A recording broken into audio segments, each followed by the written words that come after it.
Joe Biden has met with Israeli Prime Minister Benjamin Netanyahu amid protests against the war in Gaza.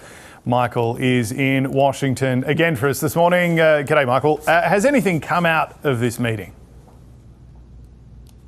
Not yet. We're waiting for the official readout from the Oval Office chat between Joe Biden and Benjamin Netanyahu, James. It all seemed very convivial, as these things usually are when they pose for photographs and avoid answering reporters' questions at the start of the talks.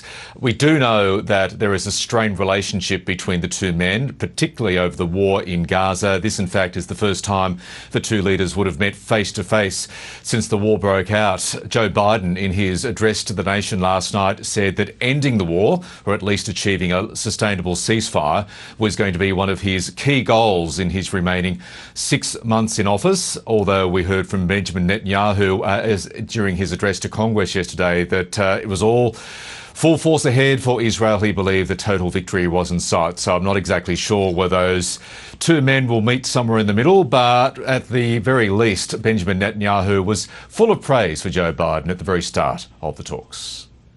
Mr. President, we've known each other for 40 years, and you've known every Israeli Prime Minister for 50 years, from Golda Meir.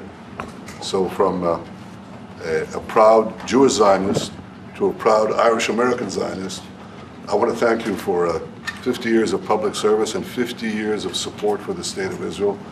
And I look forward to discussing with you today and working with you in the months ahead on the great issues before us. So that's Benjamin Netanyahu at the start of his talks with the US President. The Israeli leader also scheduled to have talks in a couple of hours' time with the Vice President Kamala Harris and, of course, putative Democratic nominee for this year's election.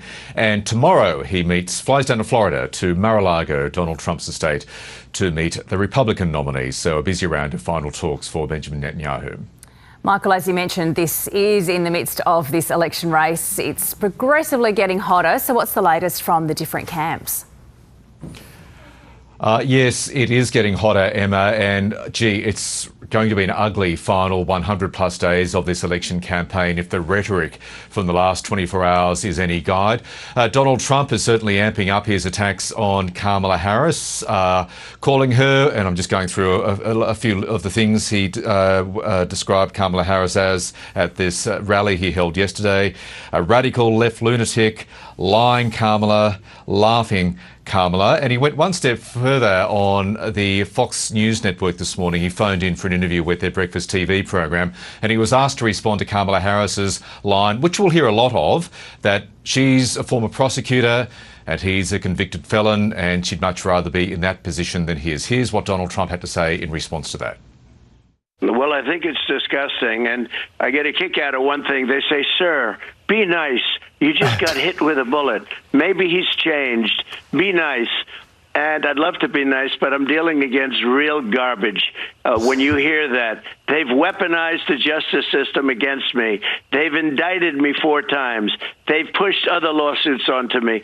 It's never happened in this country. This is like a third world country, what they've done, a banana republic.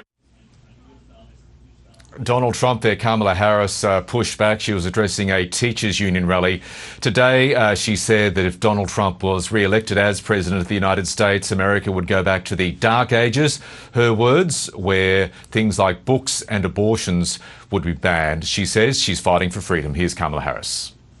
In this moment, we are in a fight for our most fundamental freedoms. And to this room of leaders, I say, bring it on. And finally, Emma and James, we have yet another Hollywood celebrity intruding into the election campaign today in the form of Jennifer Aniston. She is very upset with something the Republicans' vice presidential nominee J.D. Vance said in a TV interview a couple of years ago. J.D. Vance said, and I'm quoting directly, he felt the country was being led by a bunch of childless cat ladies who are miserable in their own lives and the choices they've made.